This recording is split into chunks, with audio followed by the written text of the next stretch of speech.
If everyone could please take their seats, this would also be a good time to check your cell phones. Make sure they're set to silent. I would also recommend you turn to the person next to you and ask them to help check their cell phones also, because when theirs rings, people are going to think it was you, and then you're going to be embarrassed. It's easier just to deal with that now and check their cell phones too. We're going to get started in just a minute. Thank you all very much.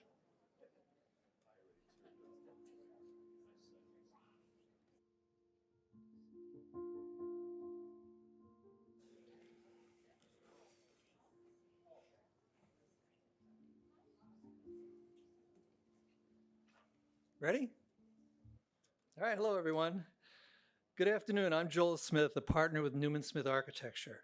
It is my pleasure to welcome you to today's program and to stand before you as the architect who, with my partner Ken Newman, Alva Shalom, are responsible for designing this building, which has evoked strong emotions since its opening in 2004.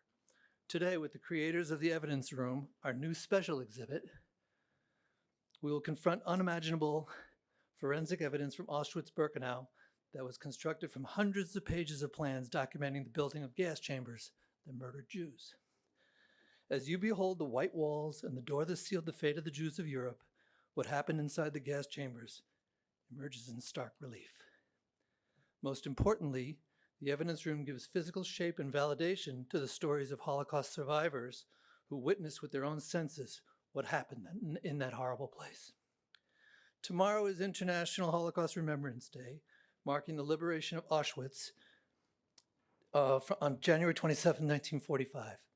80 years later, increasingly, young people worldwide say they've never heard of the Holocaust or that it never happened. This exhibit is a vital testament to objective truth. It presents irrefutably that millions of Jews were systematically murdered by the Nazis. In the face of accurate historical evidence, the Holocaust can simply not be denied. This exhibit is an important tool for education, which is what this place is all about. It is made possible by the National Endowment of the Arts and the Michigan Arts and Culture Council, and we're also grateful to the support of our many, many individual supporters who are listed in the exhibit. Following today's presentation, Rabbi Eli Meyerfield, CEO of the Zekelman Holocaust Center, will moderate a Q&A session with our panelists. Throughout the program, a QR code will appear on the screen behind me. Please use it to submit your questions, and if you prefer paper and pencil, raise your hand.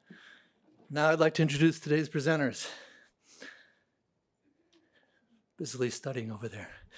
Alan Robert Ginsberg serves as the executive director of the Evidence Room Foundation, a nonprofit organization that curates and exhibits installation art in conversation with history showcased at museums and universities. He is also an accomplished author, journalist, and previously worked in finance. He lives in New York City and continues to contribute to the intersection of culture, finance, and social advocacy. Today is Alan's birthday. Happy birthday, Alan. You're not going to get away from it. Robert Jan Van Pelt, who is joining us virtually, is a distinguished scholar of Holocaust history. There he is. He's an educator and has been a faculty member at the University Waterloo School of Architecture since 1987. His academic career spans numerous esteemed institutions across Europe, Asia, and North America, including the Architectural Association in London, the Technical University of Vienna, the National University of Singapore, the University of Virginia, Clark University, and MIT. A recipient of the National Jewish Book Award and a Guggenheim Fellowship, he is the author or co-author of 13 books, including The Evidence Room. Robert has also been at the forefront of efforts to counter Holocaust denial, particularly through his expertise on the design and function of Auschwitz's gas chambers and crematoria. His forensic analysis of Auschwitz's architectural evidence has helped shape the emerging field of forensic architecture, which examines human-made structures within the context of human rights violations. In 2015, Van Pelt's work was showcased at the Venice Architecture Biennale, a leading global architectural exhibition. He collaborated with his colleagues at the University of Waterloo and the students to create the Evidence Room, which later exhibited in Toronto and in Washington, D.C. This is the first time the Evidence Room is being shown at a Holocaust museum. And Bordeleau is associate professor and serves as the O'Donovan Director at the University of Waterloo School of Architecture. Her leadership roles include the chair of the Canadian Council of University Schools of Architecture, director on the Canadian Architectural Certification Board, and a Canadian representative on the board of the Association of Collegiate Schools of Architecture. Her scholarly work explores temporal aspects of architecture, encompassing drawings, maps, buildings, and the broader architectural themes. She is also co-author with Robert Jan of The Evidence Room. Please join me and welcome everyone to the stage.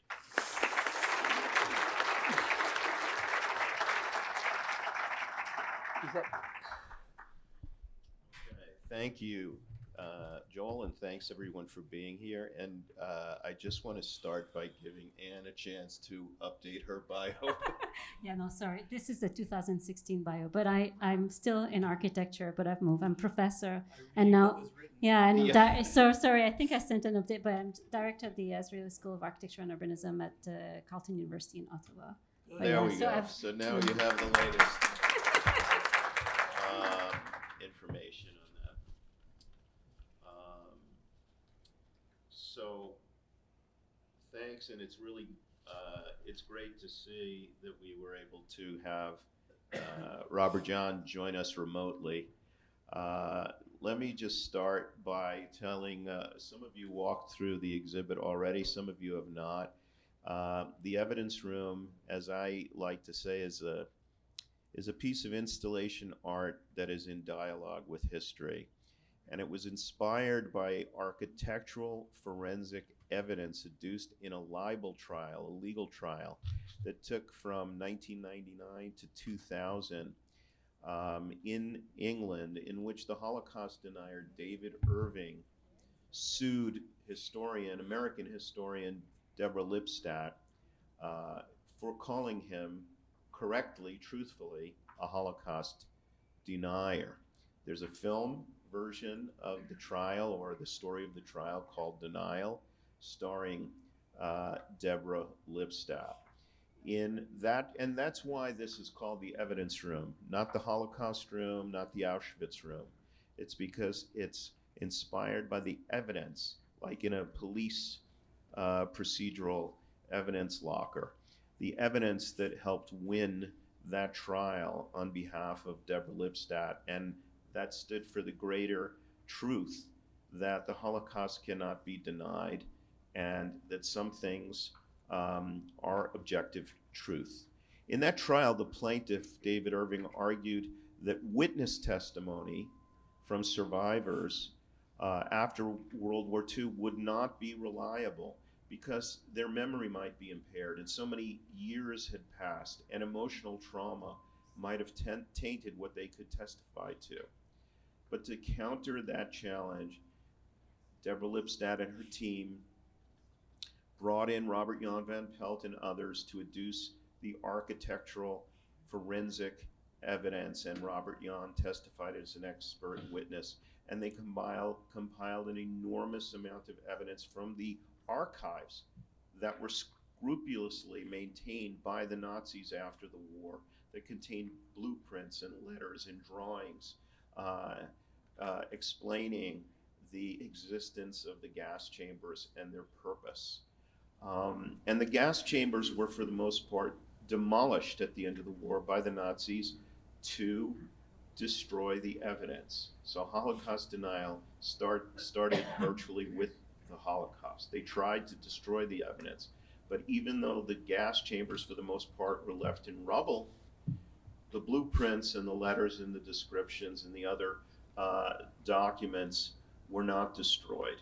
And that's what was presented so powerfully to show the creation and administration of the Nazi killing machine. And the British High Court of Justice ruled in the year 2000 that this was the case.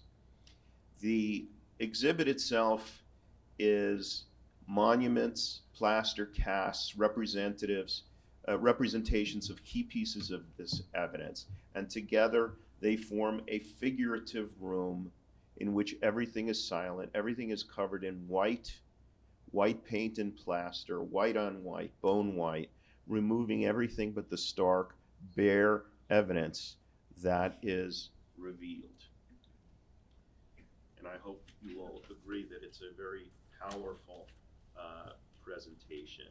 I just want to first thank everybody at the Zekelman Center for bringing us here. The evidence room has been in storage in Delaware for 5 years, sidelined by the COVID pandemic and other issues. And the last time it existed out in the world was at the Hirshhorn Museum, which is part of the Smithsonian in Washington, D.C. So we're grateful that we have a new moment in time and a wonderful museum to exhibit.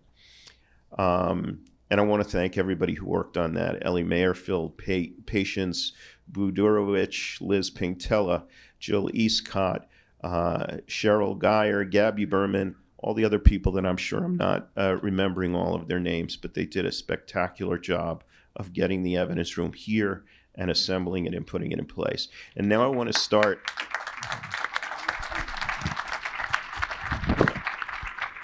We're very grateful. And I want to start by asking Robert Jan to really take us back to the beginning of this project, and we'll talk about the origins of the evidence room. And for Robert Jan, that goes back really further in time to his lengthy career studying and writing about and testifying about architectural forensic evidence. So I'll let you start us off, Robert Jan.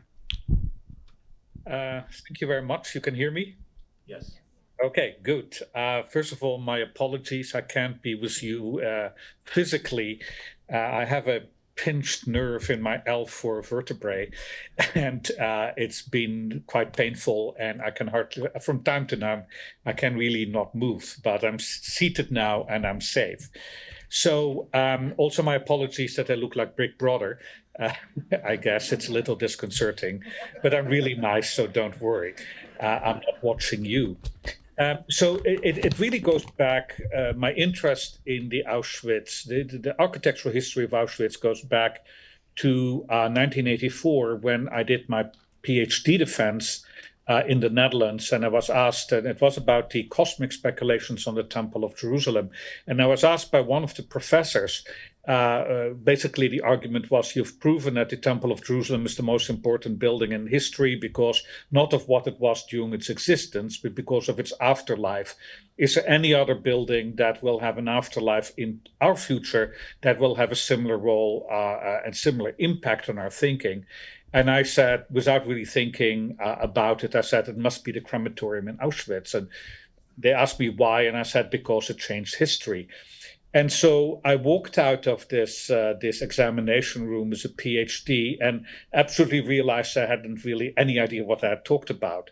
So when the wall came down in 1989, I obtained a small research grant from the Canadian government to go out to Poland and to actually start studying the evidence, the paperwork that survived, because in late October 1944, when the German army started to be on the run, the architects of Auschwitz and the engineers who had created the camp were drafted into SS pioneer battalions to blow up bridges and so on. And so when the Red Army arrived exactly 80 years ago, tomorrow, at the camp, the architectural office, which was at some distance from the camp, had been abandoned, and the SS themselves had forgotten that there was evidence in the basement.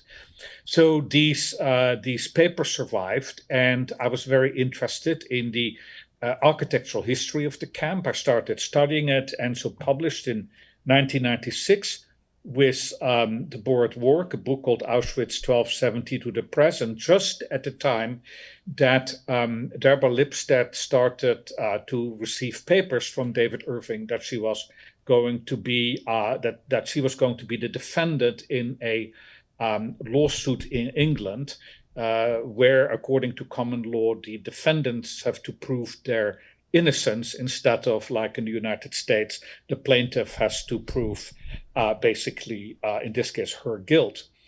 And because Holocaust deniers like David Irving had used architectural evidence, or inclusive the architectural evidence that I had unearthed, to basically argue that the gas chambers could not have functioned to murder so many people, and that the ovens would not have been able to incinerate the alleged number of corpses, I was pulled into the trial as an expert witness. There's still 25 years later a result of it that if you Google expert Auschwitz, my name still comes up first, which means that I get at least once a day requests from high school students to write a research essay from them. So I participated in the trial. I was 5 days on the stand on the cross-examination and wrote 2 expert reports. The first was 750 pages, highly technical, report about both the blueprints but also eyewitness statements, trying to basically match them, only looking really at eyewitness statements that had been made in the first 6 months after the liberation of Auschwitz, so there could be no contamination really by hearsay later sources. And in 2002, I basically, after even the appeal had been done, I published this book. It's called The Case for Auschwitz, and it's around 600 pages, and it got 1 award for having the worst title of a book published that year. The Case for Auschwitz means, as it was presented in the courtroom, that Auschwitz was indeed an extermination camp in which more than 1.1 million people, mostly Jews, had been murdered.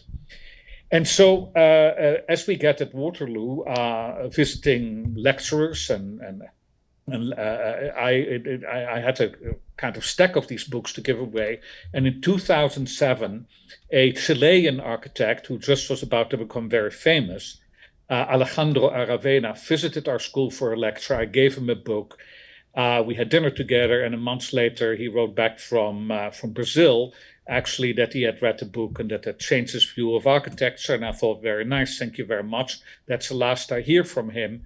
But then in 2015, he contacted me again, and he said that he'd been appointed curator of the 2016 Venice Biennale, and he was inviting me to create an installation at the Biennale about this issue of basically the architecture of Auschwitz and the trial. That were the 2 things that he wanted me to basically consider. And I got this invitation on my late mother's birthday, the 24th of July, still in the Netherlands. A week later, I was back, and I immediately called on my colleagues and friends, Donald Mackay and Anne Bordeleau, basically to help me think what we could do. An incredible opportunity, a room of around 600 square feet in the International Pavilion. And we basically, and that was the only thing we had. We had no concept yet. And so we had 6-7 months basically to get something done for that 2016 exhibition. Okay, so we were saying in the other room that there's nothing like a deadline to get people moving quickly. And if you've worked with architects and contractors in the past, you may know that if there's not a deadline, they don't necessarily get things done on the original schedule. But they did get it done. So I mean, maybe I can just step in, although we could listen to Robert Jan probably, for the full hour and a half. But so yeah, we should say also we had a deadline, but we didn't really know what we wanted to do, and there was no money either. So there was a lot of things to do. But Robert Jan and Donald first talked, and I think when Alejandro Aravena first approached Robert Jan, his thought was maybe you can recreate the courtroom, and we can stage that in the middle of the Biennale. And we had a small room in the principal pavilion. And then very quickly, that idea was put aside and said, actually, no, let's just really showcase the evidence, and we'll have an evidence room. So the title really came from that. Let's look at the case for Auschwitz. Let's move through what was presented as evidence, and let's produce these. But of course, so that stuck. And then very early on, it was a sense like it was a room. So if you go and see the evidence room, you'll see that one of the components is this matrix. We call it a matrix, but essentially it's a structure that does the walls and the ceiling, and it also provides a place where to hang lighting. And then there was a sense of the evidence that we wanted to show, because part of that was really to be able to show the facts of history, that those would be undeniable. But it's not like we could show the actual evidence. So we had to present them. We had to be able to gather them in this room, but they would have to be, in some sense, produced by us as well. But starting from the elements and all the evidence that had been gathered for the trial. So casting also came really early on as a practice that both related to the notion of what happens in forensics. Casting is used to track back to, the sole of that shoe that left that footstep that you can cast with plaster. And so as a way of, in some sense, as a medium to use in order to show the evidence, which is how I was brought into this. And I spent a lot of time thinking about what those casts could look like. But we are also very early on, there was, I guess there are three components to the evidence room. This matrix that makes up the room, the three monuments that you'll see that sit in the room. And these three monuments were identified pretty early on. It was a gas-tight door, which is a really imposing presence in the room that has two sides, and it's important. We may say a bit more about this later. A gas-tight hatch and a gas column, as we call it, but these were essentially showing ways in which the Nazis had designed to be able to put in the gas in the gas chambers. Or keep in the gas chambers. So they were really incriminating elements of the whole apparatus or the killing chambers that they had designed in Auschwitz. So they stand 1-to-1. Those are built at 1-to-1, taken from the drawings or from some of the hatches and doors that had been seen and found after the liberation of Auschwitz, but not necessarily in Auschwitz, in other storage area. And then I'm looking at Robert Jan because he'll give you all the factual down the road at some point. And then the column, though, had to be, in a way, built as we thought it might have been built. Any evidence of the columns, no columns were found. But we could see it from the drawings of survivors. David Aller had drawn the basis of one somewhere. He'd also sketched it in a drawing that he had done after liberation. There another survivor that had drawn, like we could sort of understand or make out how it might have been built, and the idea was to give it a tangible presence. So these three monuments are the sort of second component of that room, and then there's some 66 plaster cast. And Robert Jan, he said showed us the case for Auschwitz, the book. This is actually the evidence room book. I flew in yesterday, and I was like, I should really put the case for Auschwitz. This was my bedside table during the making of the evidence room, because I was really going through it saying, what are we going to cast? There are a lot more than 66 pieces of evidence that were gathered for the trial. We couldn't include them all, and so I just spent a lot of time going through that book, which was in the end too heavy to put in my bag, but hopefully it's all in my brain somewhere. But then what the idea was to because in a way, the case was made by being able to read between all of these pieces. It's not, you can't go to one and say that's the proof, but it's really by being able to move, cross-reference, check, validate again. There's an aerial photograph here that shows maybe a trace of what might have poked through the roof. There's another photograph in construction where again you see some things that look like columns poking out, because the columns were used in the underground gas chambers, so they had been covered. There's a drawing by David Aller that again shows the same zigzag, but not any one of those drawings maybe you can refute or one in isolation, but it was really about trying to bring a few of those together so that you can start to make out the truth by being willing to stand with all of these evidence. I'll say maybe, I don't know if I can say a bit more about casting on this. Yes, there's not. I'll get to it later. Let's get to the details of the casting, but I just want to emphasize some of what Robert Jan and Anne have just told us and make clear what I call the magic of having created the evidence room. Okay, we discussed this in the past as a work about memory, history, and representation. And what I mean by that is there are a lot of different ways to keep the memory of the Holocaust alive. There are a lot of different ways to tell stories about what happened during the Holocaust and why it matters. When Robert, Jan, and Anne and Donald Mackay were asked to, within just a few months, create an exhibit for the Architecture Biennale in Venice to commemorate in some way the triumph of using architectural forensic evidence to win the Lipstadt trial, that was a really difficult task that they were given. It's kind of metaphorically, they threw them a ball of yarn and said, come back with a sweater. Okay, how do you do it? How do you do it? And what Anne referred to as, well, we don't want to show the trial.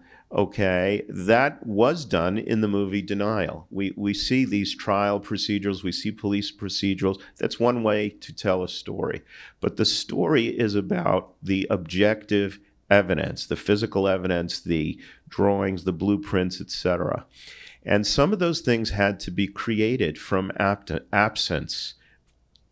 There was no existing replica or example of that column through which gas canisters were lowered from the ceiling of the gas chamber with a chain down into the room to deliver the Zyklon B pellets. There was no existing replica or actual artifact of the door to the gas chamber in Auschwitz. So these things did not exist. They had to be recreated or represented from drawings, from blueprints, from letters, from testimony that people had given. So it's an incredible process to go from being given the task, put together something physical and tangible, bring it to Venice, and show it to us in a room. The rest of those exhibits were showing state-of-the-art, top, latest technology, latest types of designs in architecture. This was there to tell a very different story. And to create that, I know Donald Mackay, who is not here today, said that he told me years ago that he immediately said, well, we're not going to do the trial. We're going to do the evidence. And I think that everything flowed from that decision. And once they made that decision, they said, all right, well, this is what we're going to do. And they have this matrix. Now the Hirshhorn and the Smithsonian Institution constructed a welded steel support structure so that it can stand independently in any room. And all of the components are there telling that same story. You can see the story in the movie Denial. I recommend that you watch that story. This is a different way of doing it. Now, yes, we should talk about the actual physical creation of those plasters, because that also is a remarkable process. Yeah, and one that get Robert Jan on his toes up until the very end. No, I mean,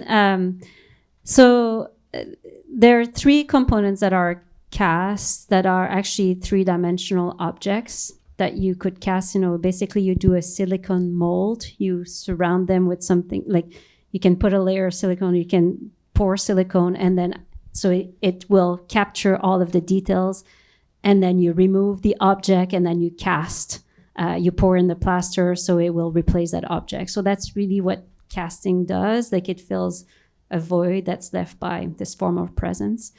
But then everything else is a bit of a translation of, if you were to cast, a page of this book, then you would get a blank slate because there's no relief, right? So, and that's the case of most letters, unless the ink is really thick, or, drawing. So it was a process of translation. It's interesting because casting was really attractive as a mode of representing, because it speaks to truthfulness, because it also speaks to its ability to bring back to memory or keep, the past present. It was using the death mask as a way to remembering someone who was gone.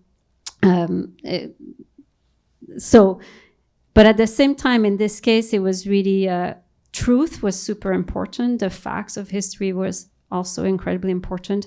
But in terms of the production of the cast, it was really a translation from something that had, just a single dimension, the two-dimensional and no relief, and then deciding how we were going to translate those ultimately into cast. So we tested a number of different things, but in the end, most of the casts that you will see, they're casts from letters that were written or orders that were passed by the architects for these motors or to accelerate incineration, or for a new gas-tight hatch that measured 30 by 40, and can we get this as quickly as possible? They're aerial photographs after from the Allied, and that were taken at the time of construction, some of them. They're photographs from the first forensic teams after the liberation, but they're blueprints, they're transformation of drawings. So they vary, but what was consistent is a lot of these had to be translated. So we translated them in different ways, and then in the end they were engraved. So just as you would do with lithography, I guess, basically we just translate. Using laser engraving. We use laser engraving and using acrylic as something that was engraved, because it's incredibly, what we're casting is plaster. It looks like plaster. It's essentially plaster. It's actually hydrocal, which is important because it's a bit more, it's a bit stronger. There's a bit of cement in hydrocal, which is probably why it can still be here, even though we made it nearly 10 years ago now, originally. So plaster will just pick up whatever the texture of the object that you cast against. So the fact that we use this very reflective plexiglass essentially meant, but plastic meant that we could have a very reflective surface for when it was white, and then just cast the walls so it would dry, essentially engraving them. So different strategies for different casts, and but it took a while. I think it sounds, by the time you figure it out, you know exactly what to do. But then there were many missed. The wall would get stuck. It wouldn't be as clean as we wanted it. The drawing would not be translated. It would be too small, so the plaster would flake off. And then Robert Jan would come around like, "Is this final yet?" "Nope, it's not working yet." And looking at the watch, the days on the calendar, we need to ship those out in a week. But we managed to finally do them all. But there are 66 casts, and those three-dimensional objects, and a couple of legends that were drafted. It should not be underestimated, the difficulty of the task that Anne is describing. She talks about the three-dimensional casts, which were made from, a gas mask, a motor. These things are objects, okay, and you can put them in plaster. To use the kind of two-dimensional documents that she's talking about, if you see the originals, and you can see them reproduced in the books, they were not high quality, okay? These were 50-year-old and 70-year-old photographs, drawings, typed out documents where they're starting to fade. These were not perfect documents that were easy to translate first into the acrylic and then laser engrave them in a way so that you're lifting the information off of the two-dimensional surface so that it can be seen, and so that light will come across it and cast shadows and make visible something that was not visible. These are more identifiable in the casts in many of the cases than they were if you were looking at the raw original, because the raw originals you have to go up to with a magnifying glass to really see that same kind of detail. So when Anne is saying, she describes it and it seems sort of like a kind of a mundane task, it wasn't. It was really intense, and it's an incredible thing that she was able to accomplish with her team. If I may, Alan, when I went into the evidence room, to me, the enclosure, when it's all white, everything's white. You can't see any of the detail of the enclosure until you really study it and let it absorb you. So your eyes have to adjust a little bit. And the whole issue of someone who would have been in a gas chamber arriving and being enclosed, and that door slamming, and the little people, and all the other things that are in this room is compelling. So you did a fantastic job. All of you, it's just moving. I can't wait for everyone to go see it. I wanted to also just take a chance here because Anne talked about the durability of the cast and the durability of the monuments, which are made out of steel, some wood. These things will last. They will last into the future. They will last longer than those original documents, which will eventually continue to deteriorate. And I mentioned this, there's a welded steel structure that was created after the entire evidence room was built and then sent to the Hirshhorn in the Smithsonian in Washington, D.C. And that was put together by the Smithsonian fabricators, again, in order to make sure that that room can stand freely anywhere. When it went to Venice, it needed to be bolted to a retaining wall. When it went to the Royal Ontario Museum, it needed to be bolted to a supporting wall. Now, and here in the Zekelman Center, it stands freely. We can place it at any angle that makes sense within a given room. And that was accomplished in the United States under the Evidence Room Foundation. It reminds me that I have to thank Mitchell and Jolene Julis, who created the Evidence Room Foundation after the room was in the Royal Ontario Museum for going on 2 years and needed a patron to keep it alive. This thing needs to be maintained and needs to be stored and needs to be moved. And my childhood friend, Mitchell Julis, asked me to go with him to Toronto to take a look at this thing. He was connected by another architect who he was working with. This is a small cabal or community of architects that send people from one to the other. And Mitch and I went there, and we were so moved by the evidence room that Mitch decided to put together this foundation. He gave me the honor and privilege of being the executive director, and we have stewarded the work as respectfully as we could since then. So now I've lost my train of where we were going after that. I just wanted to thank Mitch and Jolene for taking care of that. Yes.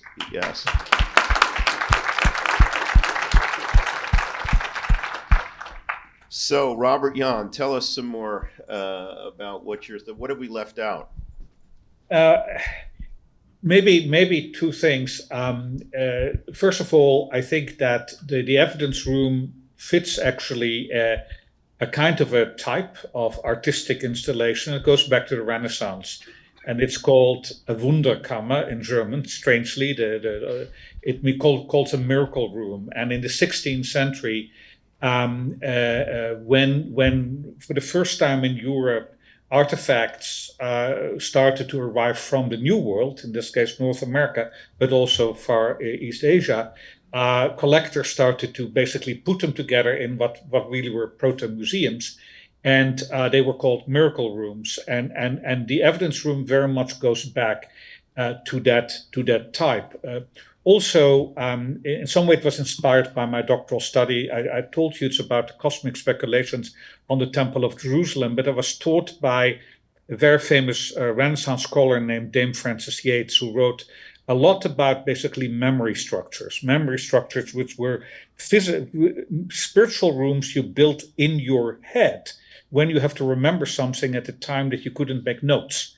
Yeah, how did preachers remember sermons and so on? They couldn't make notes. They had to basically created a building in their mind, and then when they had to remember their sermon that they were composing, they created pictures and statues, and they put those artifacts in a room, and then when they have to remember it, they walk through that room in their mind and they remember what they wanted to say. So it's also part of this memory theater tradition, and the most famous of which actually was created in the early 16th century in Venice. So very much rooted also in the history of Venice itself. But it's very interesting, the kind of responses that people have. We had been working on the evidence room for, that's 5 months or something like that. And finally, we found ourselves in Venice, and we were cleaning up, the whole team. It was Anne and Donald Mackay and my wife Miriam and Sasha Hastings and myself and some 6 students who were there. And we finally had swept everything, and we turned on the lights. And suddenly, as the lights turned on, we hadn't seen it yet illuminated, I had this very strong emotional sense that I was inhabiting the mind of the architect of Auschwitz. Literally, that I was in the mind before it had been realized, because everything is so clean. Everything is white yet. It hasn't yet been compromised, let's say, by physical reality. And so when the evidence room was up in Toronto, and I'm still having this sense that I'm actually in the architect's mind as he is contemplating, his name was Walter de Jaco, the worst crime ever committed by an architect. And architecture schools do not really like to talk about, the bottom point of architectural production.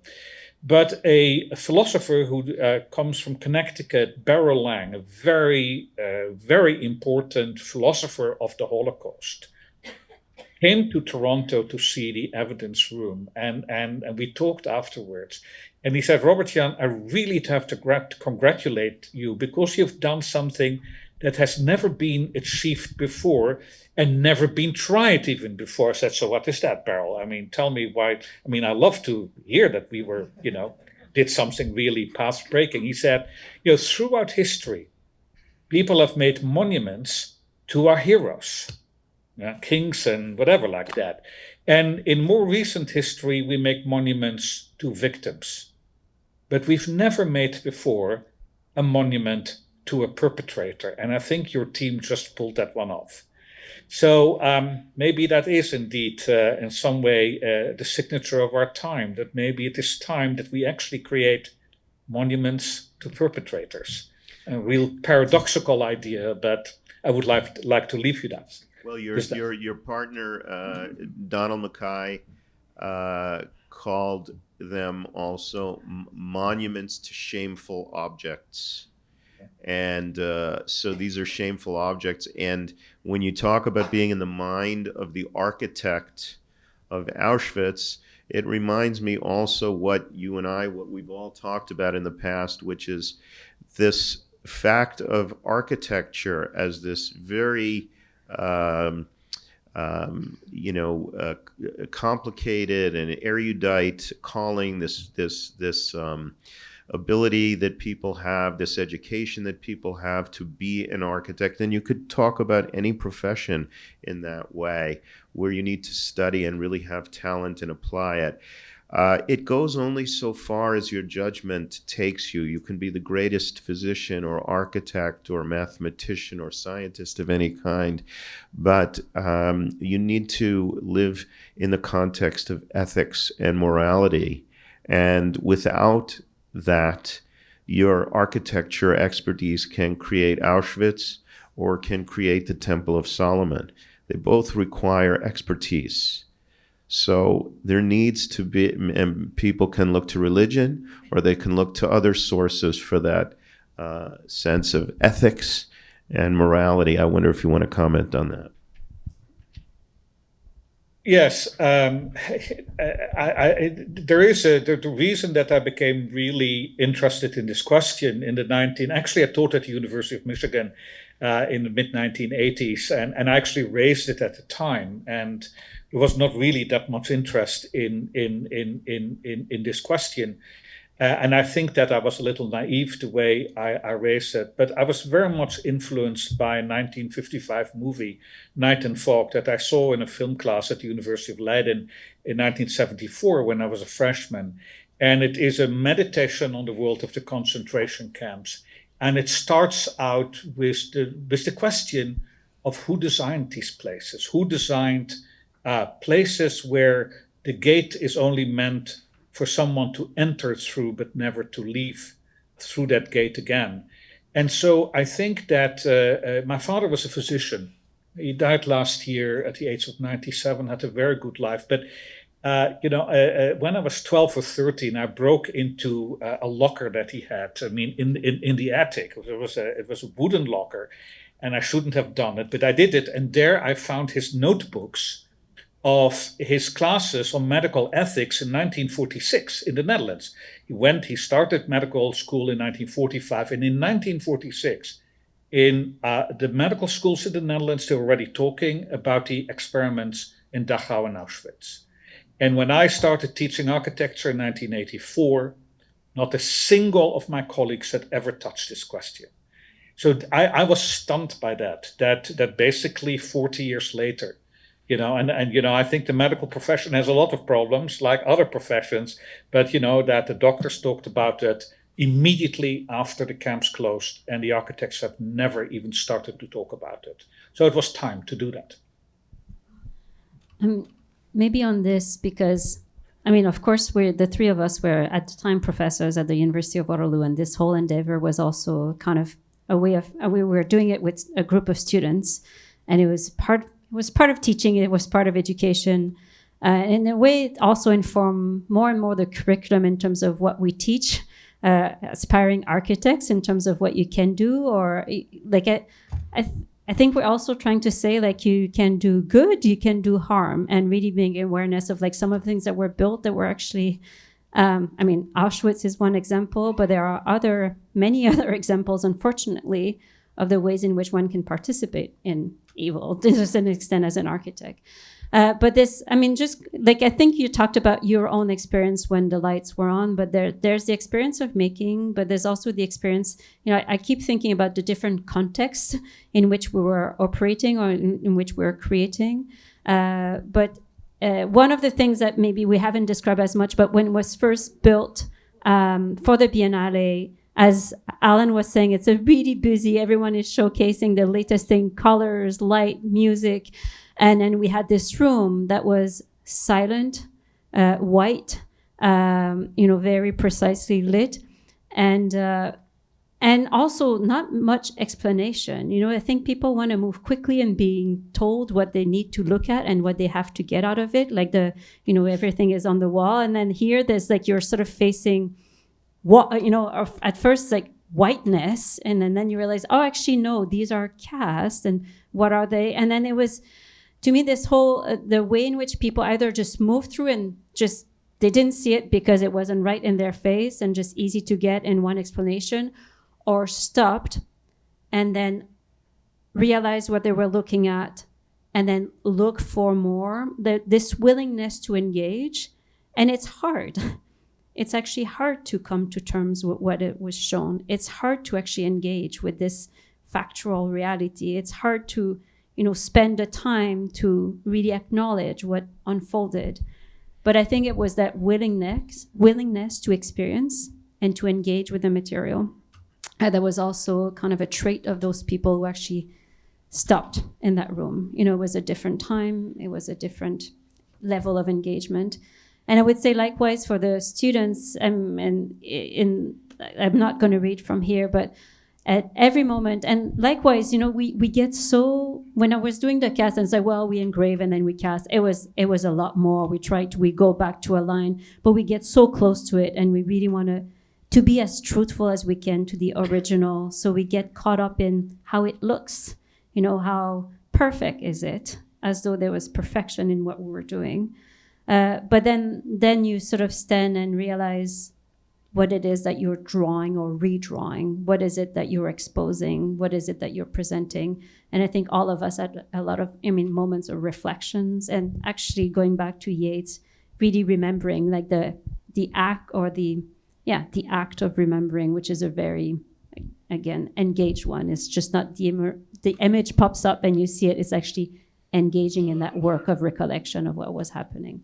So yeah, I the wanted experience was important. to also pass this over to Joel because we're talking about the responsibility that all human beings have to remember and be mindful of the paramount importance of human dignity, and architects have their particular responsibilities and their powers. So do lawyers. I can tell you we didn't talk enough about legal ethics when I was in law school back in the many, many moons ago. But I wanted to ask Joel, because you participated, you were designed this building, which is a Holocaust museum, but also you're working, if I read it correctly, now on an exhibit relating to the Jim Crow era. And so the things that architects have the ability to do, they have the responsibility to do, they also have a power to focus on human dignity. And I wonder if you see parallels there. Well, certainly the parallel between the two museums that we're, working on. This one certainly has informed almost everything I do with all the work that our office is involved in. But architects do have a responsibility to tell a story. Every building does tell a story. Most buildings are some sort of enclosure, but if there's a story to be told, good architecture can, help with that. So, just being a content box is not good enough as an architect. And I got to tell you, we've done a lot of work in the history of our firm, and there are many types of architecture that we will not do anymore. Whether it be enclosure, prisons, things like that are out there. We're just not involved in it anymore. Others will, but we won't. So I think that, having this forefront of our firm and the idea of making universal places for people to, experience, whether it be housing. We were talking earlier about pretty bad housing growing up, and some of these housing projects that some have been recast and some have been destroyed. These are obligations that we have as architects and humans to do the right thing for people as we move forward. Very interesting. So I don't know, are we ready for Q&A, Ellie?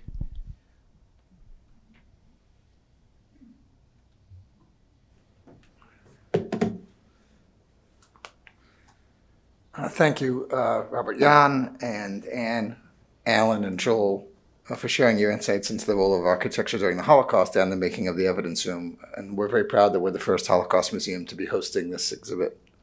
I also want to thank Mitch Jules, President of the Evidence Room Foundation, for being with us. And I want to congratulate our curation team, Jill Escott and Patience Bedorowicz, on developing and installing this tremendously moving exhibit with extraordinary thought and care, along with our buildings team who made it happen.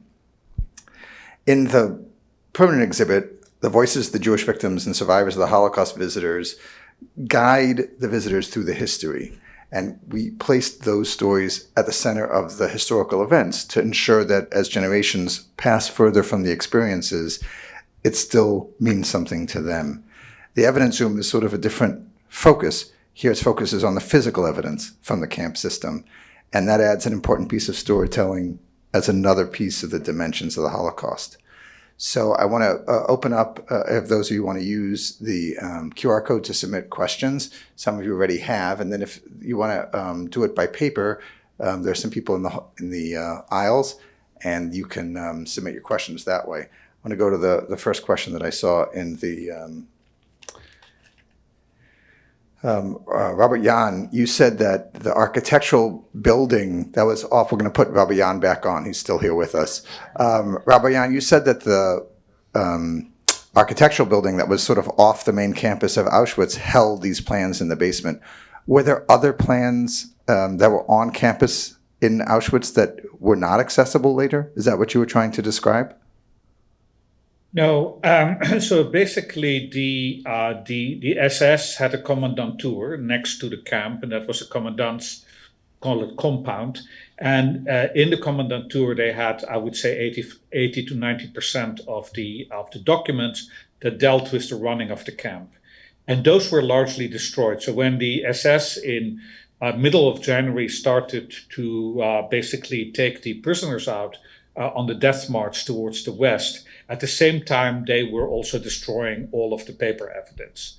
And before that already, the gas chambers had been dynamited a few months earlier, and even the crematoria were dynamited in the beginning of January.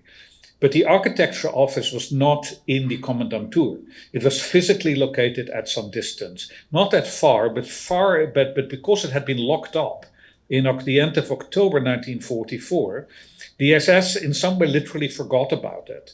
Now, the building was damaged by artillery fire.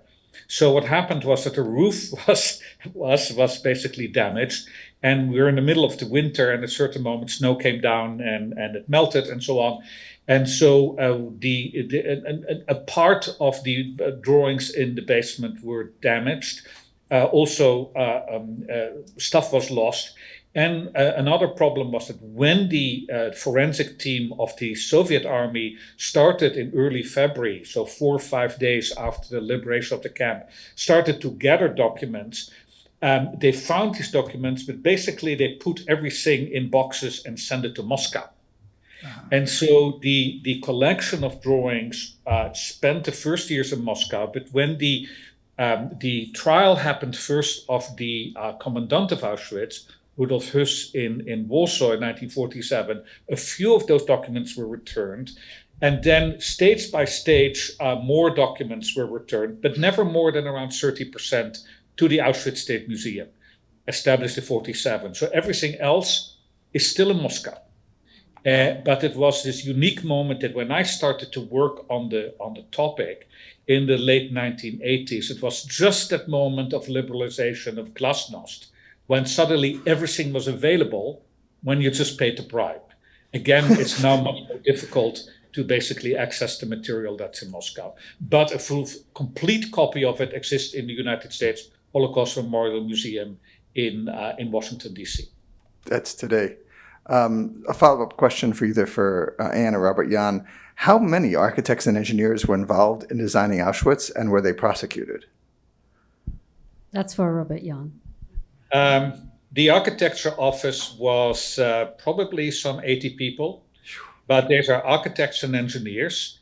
The architecture design department was smaller, but you have to remember that a significant number of the designers were actually inmates, not Jewish inmates, but Polish inmates. They had architectural careers after the war. So when you see an architectural plan, and you can even see it in some of the casts that we have on the wall, you will see in an architectural plan always 3 kind of signatures. The first signature is of the person who draws the plan, the second one who checks it, and the third who approves it. Now, when you find a number instead of a first signature, you know that this plan was actually drawn by a prisoner, on instructions of the second person, Walter de Jaco, who checked the plan, and then the chief architect finally approves it. As to the prosecution, both 2 of the architects were prosecuted in Vienna, in Austria, in 1970. There was a trial, and both were acquitted, because according to both German and Austrian law at the time, basically you couldn't be a desktop murderer. You needed to be proven that you actually had killed someone on the work site, and that's what they tried to do, and they failed to do so. Thank you. Question for Anne, for Dr. Bordeleau. You spoke a little bit about the testing of the materials that you used to actually create the casts. How many different iterations were there of recipes until you finally settled on one that you felt was satisfactory? It's a bit of everything, because first we work with both plaster. We start working with plaster, which maybe I'm a purist, I don't know. There's something about plaster that I was really drawn to in relation to those casts. And so first of all, it was a battle between plaster and hydrocal. It's okay, I let Donald win on this one. I'm still happy he won, because I think it was the right decision. Hydrocal is just slightly whiter. Plaster has this, I don't know, maybe more human feel to it. And then we started with, so at first I was wondering whether we could keep something of the original in the way that we would cast. So, that there would be a standard approach for letters or for drawings versus photographs. And so for the drawings, we tried just very simply with even cardboard, just like cutting through the cardboard where you wanted the plaster to go, and thinking of something they call the sacrificial cast, which is you cast once and the cardboard, once you cast, then you just lift it off, but you can't cast ever again. And then it wasn't perfect. And it was also it wouldn't let us do all of those details. Like, it was really unfortunate to miss so much of even those small dimensions that are critical ultimately to the evidence. We then moved to wood. So casting out of plywood, and also the finest type of plywood is what they used to make airplanes. And so just, sort of airplane quality, like 1/8 or 1/16 to be able to layer it.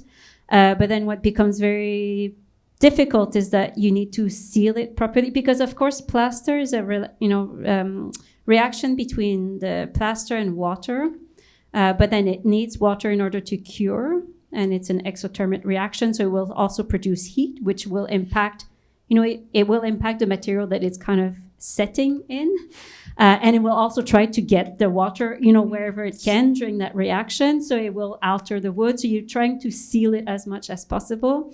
We got close, but there again, it was really hard to seal the mold in a way that the plaster will really come off nicely. And it's and of course, when you cast, you're trying to avoid the 90-degree, not of course, but when you cast, you're trying to avoid the 90-degree angle, because it's always better if you're trying to get the plaster cast with a small V out, like 89 degrees is better. It's just, otherwise it will likely get stuck. So even just trying to find the right tools to always get that right angle so that it would come out. In the end, the laser cutting, but there again, we tried different things, like the speed of the laser on the acrylic. The way in which it would melt it would leave maybe that bit of a residue that would just be enough for the plaster not to get caught. It worked, but a lot got caught, and so we had to find then the right mold release. And so we tried different mold, like you can, and I always tend to I would like to have, plaster, wood, and wax. But of course, I end up with hydrocal, acrylic, and this really highly chemical mold release. I have no idea what's in it. So it's high, like I was trying to stay to very natural material, but in order to actually accomplish what we wanted to do, we had to go to those sort of chemical ones. But yeah, some of the letters in the end, we cast it in wood. And you can see a bit of the residue, and that was okay. On the cast, like you'll see, they're not pure white, even though we're trying to get them as clean as possible. But a lot of the other ones were cast using the acrylic. Just a clarification at the end, someone else asked. The actual original source documents we're using to create the documents, you're using duplications of them, right? We're not using the original documents. No, well, we're using photographs, but not the original photograph. Photographs, photographs of the drawings, copies of the drawings. Robert Jan had also worked on these, and in some cases, someone had already traced over the blueprints, so we had a better quality drawing, but we knew was still, accurate. But then in other cases, these get then scanned. They get scanned into a computer, and one of the students would just go over and complete those lines, right? And just mark those measurements. And it's interesting because if you read in here, Alex Vilcu, who was one of the students that worked on, his reflection is on one of the measurement that we're looking at was a 30 by 40, or the door, which was, 100 by 1, I forget the measurement now, but he said in one of those drawings, there was a 0 missing.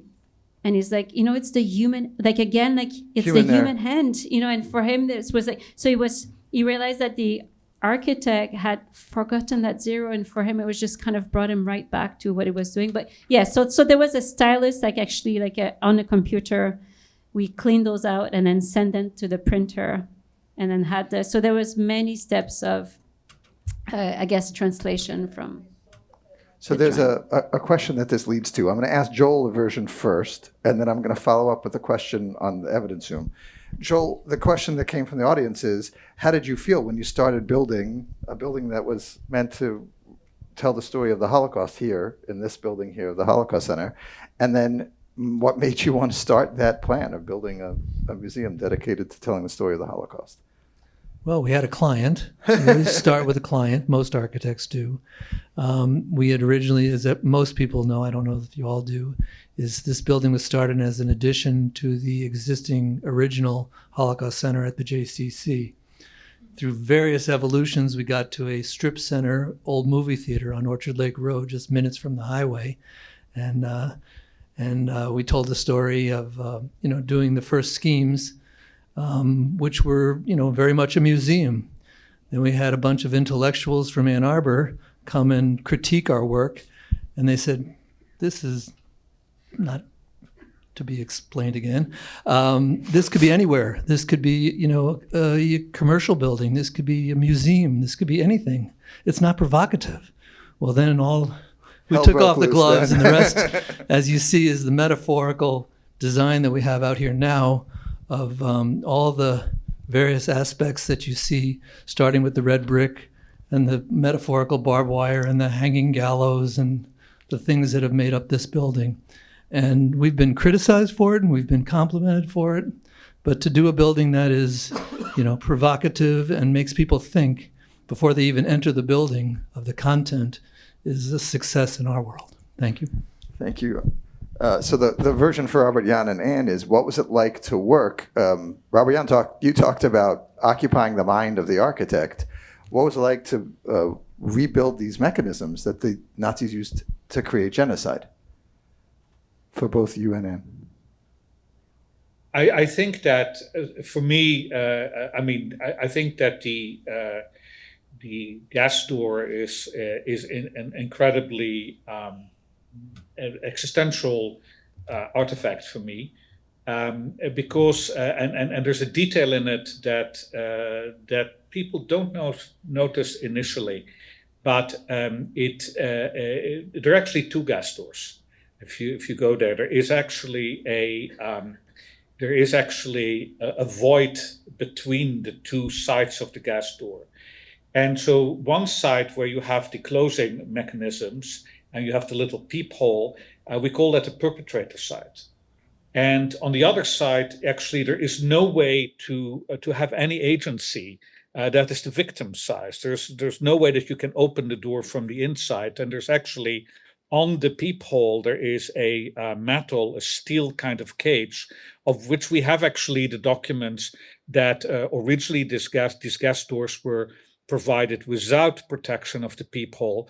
But when the gas was introduced into the gas chamber and the room was now dark, the panic was such and the lack of agency of the victims was so present that the only thing that anyone still could do in order to maybe prolong their lives a split second was to break the glass in the peephole. And if you really start thinking about that, you start to understand the catastrophal situation in the gas chamber.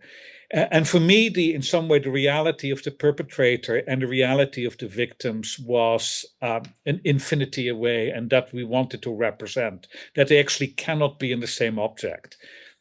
Interestingly, it is based also on a speculation, a Talmudic speculation on the Temple of Jerusalem, where when you are between the holy place and the Holy of Holies, the two rooms of the core of the sanctuary, they were separated by a wall, and the wall has a thickness of 1 cubit, so basically 60 centimeters. Sorry, 2 feet. I'm thinking imperial north of the border. But then you have the wall stops, and then you have the opening, and there is a veil. And now the question is, where should the veil be located? Should it be in the center? Should it be on the side of the Holy of Holies or the holy place? So then there's a speculation there were 2 veils. And then the question is, what is the status of that 2 feet space between the holy place and the Holy of Holies? And of course, that is the incredible, in some way, the void between our world and God's world. So very much, again, inspired by the Temple of Jerusalem, which was in some way at the very beginning of my thinking about Auschwitz.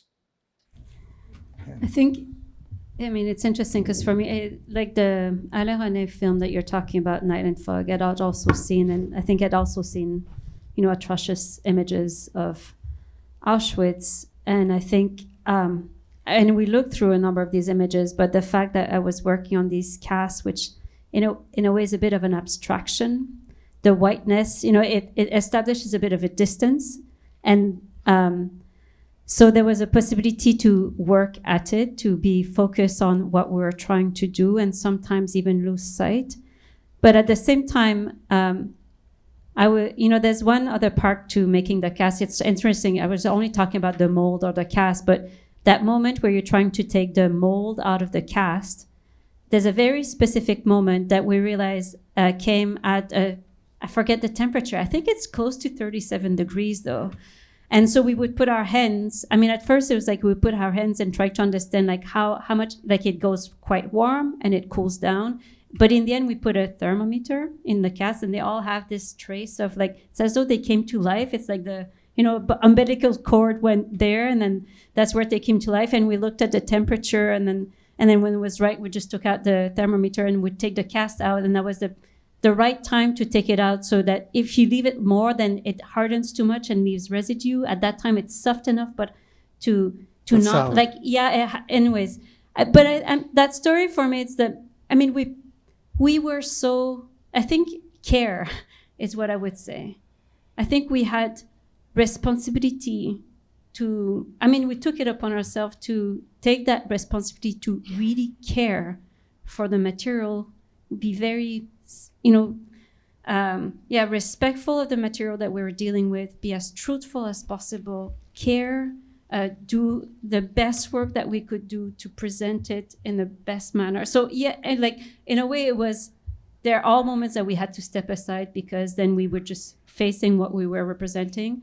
But throughout it was really, I just feel that warmth still of like trying to care for what we were presenting and preparing. I just don't want to interrupt or add, but Anne, you are stateside right now. They're working in Fahrenheit. So basically... 37, yes. 37 is the body temperature. Yes. Yeah. Very close to 99, yes. Yeah, sorry. So that is body temperature. And the only reason that Canadian architects have any chance in this world when they're competing with people like Joel Smith is that Canadian archects both work in imperial and metric at the same time. Well, I do. The temperature is the Okay, I was not going to ask the question because we're so low on time, but the monuments in the exhibit are a scale of? It's 1:1. 1:1. And that's something that architects don't generally get to work in. I thought that was a very interesting opportunity that you had where these pieces are in the actual life scale. Yes. And I mean, and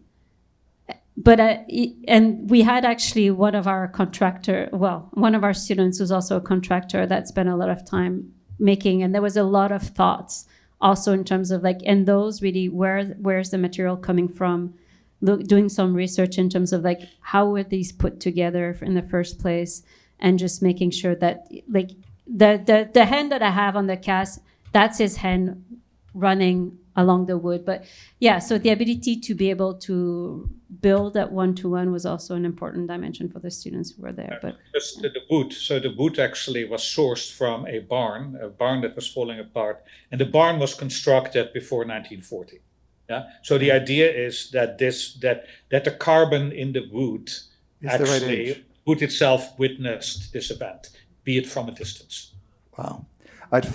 Final question is from Gita Greisdorf, one of the Holocaust survivors who speaks for us here. And Gita says she was in Treblinka in 1959.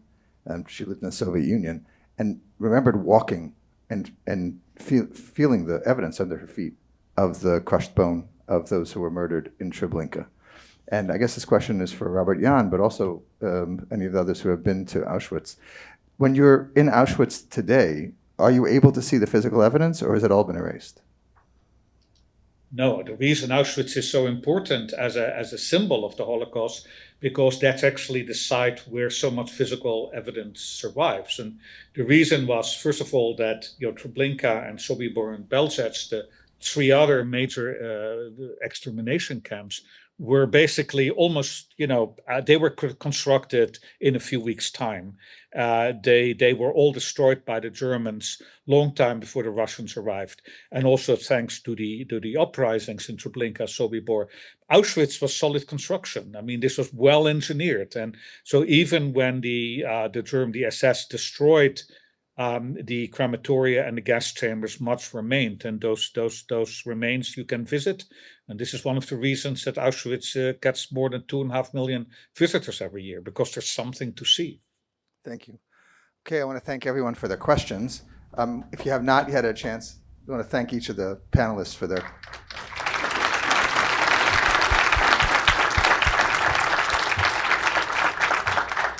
For those of you who have not yet done so, I encourage you to visit the evidence room this afternoon or plan a visit, bring friends. The exhibit is going to be on view through June. It's located just down the hall past the museum shop, and staff is will be able to direct you. Also, the evidence room book. I don't know if we brought the 600-page tome to the guest shop, but if you want a copy, we can get you one. I also invite the case for Auschwitz. I also invite you to spend time in the permanent exhibit as well. I want to thank all of our sponsors, and by each of your presence here, you help us remember the 6 million Jews who were murdered in the Holocaust. Your support gives us the opportunity to teach as many people as possible they can make a positive difference in the world today. I invite you to the lobby for something to eat where our conversation can continue. You can visit the museum shop, and please take a look at the exhibit of the evidence room. Thank you all, and safe travels home.